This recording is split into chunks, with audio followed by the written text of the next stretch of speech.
Hello बच्चों, मैं प्रकाश sir और मैं आज आप लोगों के लिए वेरिएशन एंड हेरिडिटी, वंशागति और विभिन्नताएं, इस चैप्टर का क्लास 12 के बच्चों के लिए यूट्यूब वीडियो ऑनलाइन क्लास का सेकेंड पार्ट लेके आया हूँ। Class biology, intermediate students, listen very carefully.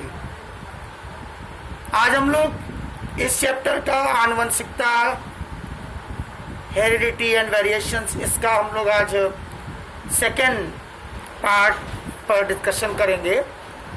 सबसे पहले हम बात करेंगे एंटीबॉडीज। बहुत छोटी सी बात है, एंटीबॉडीज क्या होती है? तो एंटीबॉडीज प्रोटीन्स होती हैं और अभी इस पर हम लोग आगे चल करके ही बात करेंगे। एक क्वेश्चन कमेंट में आया है मेरे पास कि आनुवंशिकता की इकाई क्या है? What is unit of inheritance? Heredity की इकाई क्या होती है? तो मैं आपको बता देना चाहता हूँ, हेरिडिटी की इकाई जो होती है वो जीन्स होती है। आनुवंशिकता की इकाई जो होती है वो जीन्स होती है। आज हम लोग सबसे पहले बात करेंगे सेक्स डिटर्मिनेशन की, लिंग गुणसूत्र की और लिंग निर्धारण की, कायिक गुणसूत्र की, ऑटोसोम्स की। तो सबसे पहले हम बात करते हैं लिंग निर्धारण। सेक्स डिटर्मिनेशन क्या है? आपको पता है किसी मनुष्य में 46 गुणसूत्र होते हैं। पुरुष और स्त्री दोनों के 44 गुणसूत्र यानी 22 जोड़े, 22 गुणे 2, पुरुष और स्त्री दोनों के 44 गुणसूत्र यानी 22 जोड़े गुणसूत्र समान होते हैं, जिन्हें ऑटोसोम्स कहते हैं। पुरुष का 23वां जोड़ा XY होता है और स्त्री का 23वां जोड़ा XX होता है।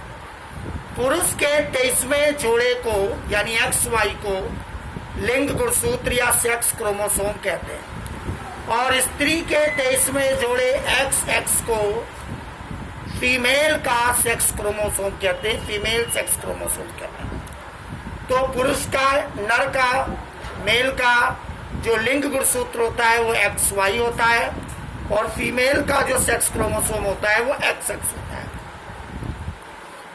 जब पुरुष का X क्रोमोसोम स्त्री के दोनों X जीन्स में से किसी के साथ क्रॉस करता है तो संतान लड़की पैदा होती है। और जब पुरुष का Y जीन्स, Y फैक्टर स्त्री के दोनों X में से किसी के साथ क्रॉस करता है तो संतान लड़का पैदा होती है। यानी लड़का और लड़की पैदा होने के लिए पुरुष के जो जीन्स हैं वो उत्तरदायी हैं, वो ये निर्धारित करते हैं कि लड़का है या लड़की है। तो पुरुष का X जीन्स स्त्री के दोनों X जीन्स में से किसी के साथ क्रॉस करेगा तो संतान लड़की पैदा होगी और पुरुष का Y अगर जीन्स स्त्री के दोनों X में से किसी के साथ क्रॉस करता है तो संतान जो है वो लड़का पैदा होता है। नहीं, लड़का और लड़की इन दोनों के लिए जो रिस्पॉन्सिबल जीन्स फैक्टर है तो वो रिस्पॉन्सिबल जीन्स फैक्टर होता है आपका पुरुष का सेक्स क्रोमोसोम यानी पुरुष का लिंग गुणसूत्र XY। और जो 44 गुणसूत्र स्त्री और पुरुष में समान होते हैं उनको हम कहते हैं सेक्स क्रोमोसोम। तो XY और XX है, लेकिन जो 44 गुणसूत्र पुरुष और स्त्री में समान होते हैं उनको हम ऑटोसोम्स या कायिक गुणसूत्र कहते हैं। ये समान रचनाओं के लिए जिम्मेदार होते हैं। इसके बाद हम लोग बात करते हैं मंगोलियन जड़ता, मंगोलियन आइडोसी या मंगोलिक बेवकूफ़ी। ये क्या होता है कि इसमें मनुष्य में 46 गुणसूत्र की जगह कभी कभी 47 गुणसूत्र हो जाते हैं और ऐसा तब होता है जब 21वें जोड़ी गुणसूत्र की ट्राइसोमी हो जाती है। 21वें जोड़ी गुणसूत्र की ट्राइसोमी से मंगोली बेवकूफ़ी या मंगोलियन आइडोसी डिजीज हो जाती है या बच्चों में ज़्यादा है, जिसे मंगोलिक बेवकूफ़ी कहते हैं। और 21वें जोड़ी गुणसूत्र की ट्राइसोमी से होता है। इसमें 46 गुणसूत्र की जगह 47 गुणसूत्र हो जाते हैं। ऐसे बच्चों का विकास रुक जाता है, उनकी त्वचा खुरदरी हो जाती है, आंखें तिरछी, पलकें गोल, मुंह हमेशा खुला रहता है और वो मंद बुद्धि रहते हैं। ऐसे पुरुष जो है वो नपुंसक होते हैं, उनमें जननांग या सेक्स ऑर्गन डेवलप नहीं होते हैं। ये एक जेनेटिक डिजीज है। आनुवंशिक रोग क्या है? वे रोग जो माता पिता से उनकी संतानों में पहुंचते हैं वो आनुवंशिक रोग होते हैं। जैसे वर्णांधता है, हीमोफीलिया है, ये सारे जेनेटिक डिजीज है। ये सारे रोग माता पिता से उनकी संतानों में पहुंचते हैं। जैसे कलर ब्लाइंडनेस है, हीमोफीलिया है, ये सारे रोग माता पिता से उनकी संतानों में पहुंचते हैं। इसे हम जेनेटिक डिजीज कहते हैं, आनुवंशिक रोग कहते हैं। अभी मैंने आपको मंगोलिक बेवकूफ़ी के विषय में बताया। मंगोलियन बेवकूफ़ी अभी मैंने बताया कि इसमें 46 की जगह 47 गुणसूत्र हो जाते हैं, बच्चों में होता है। इसे डाउन सिंड्रोम भी कहते हैं। इसे डाउन संलक्षण या डाउन सिंड्रोम भी कहते हैं। ऐसे बच्चों की बुद्धि का विकास रुक जाता है, वो अविकसित होते हैं, सिर गोल होता है, होंठ नीचे की ओर लटका हुआ होता है, माथा चौड़ा होता है, त्वचा खुरदरी होती है, पलकें और मुंह, आप उनका मुंह हमेशा खुला रहेगा, लार मुंह में बहती रहती है। ऐसे मंद बुद्धि होते हैं, उनमें जननांग भी डेवलप नहीं होता, सेक्स ऑर्गन भी डेवलप नहीं होते, नपुंसक होते हैं। ये एक जेनेटिक डिजीज है मंगोलियन आइडोसी। आनुवंशिक रोग है जो माता पिता से उनकी संतानों में पहुंचता है। अब हम लोग बात करेंगे लिंग संलग्न रोग और लिंग संलग्न लक्षण की। लिंग संलग्न रोग क्या होते हैं? लिंग संलग्न रोग सेक्स लिंक डिजीज, मतलब वे रोग जो आनुवंशिक हो और लिंग गुणसूत्रों यानी सेक्स क्रोमोसोम्स के द्वारा माता पिता से उनकी संतानों में पहुंचे, उन्हें लिंग संलग्न रोग कहते हैं। वे रोग जो लिंग गुणसूत्रों के माध्यम से या सेक्स क्रोमोसोम के माध्यम से माता पिता से उनकी संतानों में पहुंचते हैं, उन्हें हम सेक्स लिंक डिजीज कहते हैं। और ये सेक्स लिंक डिजीज ले जाने वाले मैं बता दूं, कुछ लिंग संलग्न रोग एक्स जीन्स के कारण होते हैं, जैसे कलर ब्लाइंडनेस है, हीमोफीलिया है, नाइट ब्लाइंडनेस रतौंधी है। ये एक्स जीन्स, लिंग गुणसूत्र के एक्स जीन्स इन रोगों को एक पीढ़ी से दूसरी पीढ़ी में ले जाते हैं। कुछ जेनेटिक्स रोग वाई जीन्स के द्वारा भी पहुंचते हैं, जैसे कर्ण पल्लों की हाइपरट्राइकोसिस ऑफ ईयर्स। ये वाई जीन्स के द्वारा संतानों में उनके माता पिता के द्वारा पहुंचता है। और कुछ रोग एक्स वाई कैरेक्टर्स के द्वारा जाते हैं। लिंग गुणसूत्रों के माध्यम से थ्रू सेक्स क्रोमोसोम्स जो रोग एक पीढ़ी से दूसरी पीढ़ी में पहुंचते हैं, उन्हें हम सेक्स लिंक डिजीज या लिंग संलग्न रोग कहते हैं। और रोगों का संतानों में माता पिता से पहुंचना या लिंग रोगों का या लिंग संलग्न रोगों का, सेक्स लिंक डिजीज का माता पिता के द्वारा पेरेंट्स के थ्रू उनके उनकी संतानों में पहुंचना, ट्रांसफर होना, इसे हम बोलते हैं सेक्स लिंक इनहेरिटेंस। तो ये आपके लिंग संलग्न रोग है जिसमें वर्णांधता और हीमोफीलिया है। मैं बता दूं, जितने भी ये लिंग संलग्न रोग हैं, इसमें ज़्यादातर सेक्स लिंक डिजीज की कैरियर स्त्री होती है, वाहक स्त्री होती है। मतलब इन रोगों को एक पीढ़ी से दूसरी पीढ़ी में पहुंचाने का काम स्त्री करती है, फीमेल करती है। स्त्रियां लिंग संलग्न रोगों की वाहक होती हैं। Females are carrier of sex link disease. पुरुष कभी वाहक नहीं होता, पुरुष हमेशा रोगी होता है इसका। अब हम लोग बात करेंगे ब्लड ग्रुप की। ब्लड ग्रुप की खोज की थी कॉल लैंड स्टीनर ने। उन्होंने 4 प्रकार के ब्लड ग्रुप बताए थे, ए बी और ओ। जो ए ब्लड ग्रुप होता है उसमें एंटीजन ए होती है और एंटीबॉडी बी होती है। जो ब्लड ग्रुप बी होता है उसमें एंटीजन बी होती है और एंटीबॉडी ए होती है। ब्लड ग्रुप ए बी में एंटीजन ए भी होता है, एंटीजन बी भी होता है, लेकिन एंटीबॉडीज नहीं होती। और ब्लड ग्रुप ओ में एंटीजन नहीं होते, केवल एंटीबॉडीज ए और बी होती है। जो ब्लड ग्रुप ए बी है उसे सर्वग्राही रुधिर वर्ग कहते हैं, यूनिवर्सल रिसीवर या यूनिवर्सल एक्सेप्टर बोलते हैं। क्यों बोलते हैं?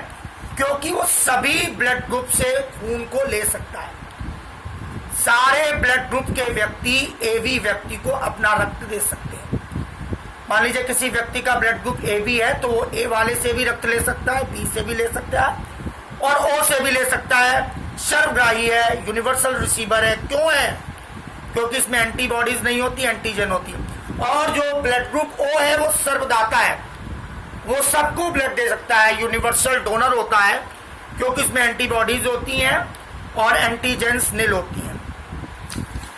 और मैंने आपको लिंक बता दूं, मैं कुछ बात करूंगा लिंग प्रभावित लक्षण की। लिंग प्रभावित लक्षण, सेक्स इफेक्टेड कैरेक्टर्स क्या होते हैं कि मनुष्य में कुछ ऐसे लक्षण होते हैं, सेक्स इफेक्टेड कैरेक्टर, लिंग प्रभावित लक्षण क्या है? मनुष्य में कुछ ऐसे भी लक्षण होते हैं जिनके जीन्स ऑटोसोम्स पर होते हैं। मनुष्य में कुछ ऐसे भी कैरेक्टर्स होते हैं, कुछ ऐसे भी लक्षण होते हैं जिनके जीन्स ऑटोसोम पे होते हैं, यानी कायिक गुणसूत्रों पर होते हैं। ठीक है, इनकी जो वंशागति है मैं बता दूं, ऐसे व्यक्ति भी सेक्स लिंक डिजीज से प्रभावित होते हैं। दूसरे शब्दों में कहते हैं पुरुष और स्त्री में जीनोटाइप समान होते हुए भी फिनोटाइप अलग अलग होते हैं। कुछ हम इस तरीके से कह सकते हैं, जैसे मनुष्य का गंजापन है वो कुछ ऐसा ही सेक्स इफेक्टेड कैरेक्टर्स के अंतर्गत आता है। सेक्स लिंक डिजीज का अगर इनहेरिटेंस की बात करें तो इसके लिए एक्स कैरेक्टर, वाई कैरेक्टर और एक्स वाई दोनों कैरेक्टर रेस्पॉन्सिबल होते हैं।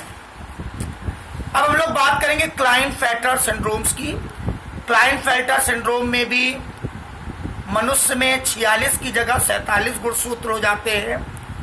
और इसमें मैं आपको बता देना चाहता हूँ, क्लाइनफेल्टर में 46 की जगह 47 हो जाते हैं। और इसमें 22वें जोड़े की आपको बता दूं कि जो होता है कि इसमें हम देखने को ये मिलता है कि 44 में 3 और बढ़ जाते हैं, यानी 23वें जोड़े की ट्राइसोमी हो जाती है। मनुष्य में जब 46 की जगह 47 गुणसूत्र हो जाए तो ये क्लाइनफेल्टर सिंड्रोम्स कहलाएगा। और इसमें 23वें जोड़े की यानी सेक्स क्रोमोसोम्स की ट्राइसोमी हो जाती है।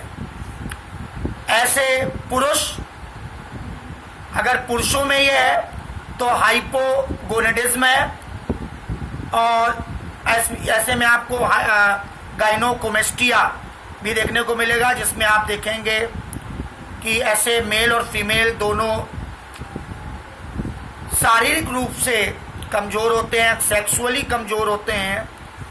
और स्त्रियों की बात करें तो उनके शरीर पर बाल कम होते हैं। और कभी कभी पुरुषों में भी ऐसा देखने को मिलता है, स्त्रियों के जैसे कुछ लक्षण दिखाई देने लगते हैं। वो सब क्लाइनफेल्टर सिंड्रोम्स के कारण होता है। इसकी खोज 1942 में एच.एफ. क्लाइनफेल्टर ने की थी। एच.एफ. क्लाइनफेल्टर, उन्होंने ही अतिनर सुपर मेल्स और अतिमादाएं सुपर फीमेल का कॉन्सेप्ट दिया था, जो क्लाइनफेल्टर सिंड्रोम से इफेक्टेड होते हैं। हीमोफीलिया एक ऐसा रोग है, इसको मैं बता दूं, इसमें आदमी के शरीर में अगर कहीं चोट लग जाती है तो ब्लडिंग होने लगती है और रक्त का थक्का जल्दी नहीं जमता, जिसके कारण उसके शरीर से ज्यादा रक्त निकल जाता है और कभी कभी उसकी मृत्यु हो जाती है। इसीलिए हीमोफीलिया को ब्लीडर रोग कहते हैं। ये एक आनुवंशिक रोग है।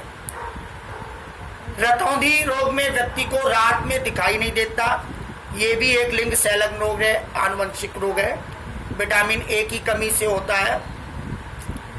वर्णांधता कलर ब्लाइंडनेस रोग में व्यक्ति को मोस्टली लाल और हरे रंग की पहचान नहीं होती, ये भी जेनेटिक्स रोग है। एक रोग और मैं बता देना चाहता हूं, आप यहाँ इसमें आता है कि बायोलॉजी, इसमें बता दूं मैं आपको, एल्केप्टोन्यूरिया। एल्केप्टोन्यूरिया भी एक रोग जो है, ये आपका आनुवंशिक रोग है, जेनेटिक्स रोग है। इस रोग में आदमी के यूरिन के साथ एल्केप्टोन नामक पदार्थ निकलने लगता है, जिससे उसका जो यूरिन है वो जैसे ही पेशाब वायु के संपर्क में आता है काला पड़ जाता है। ये भी एक जेनेटिक्स रोग है और खतरनाक रोग भी है। ये भी आनुवंशिक रोग है, एक पीढ़ी से दूसरी पीढ़ी में पहुंचता है।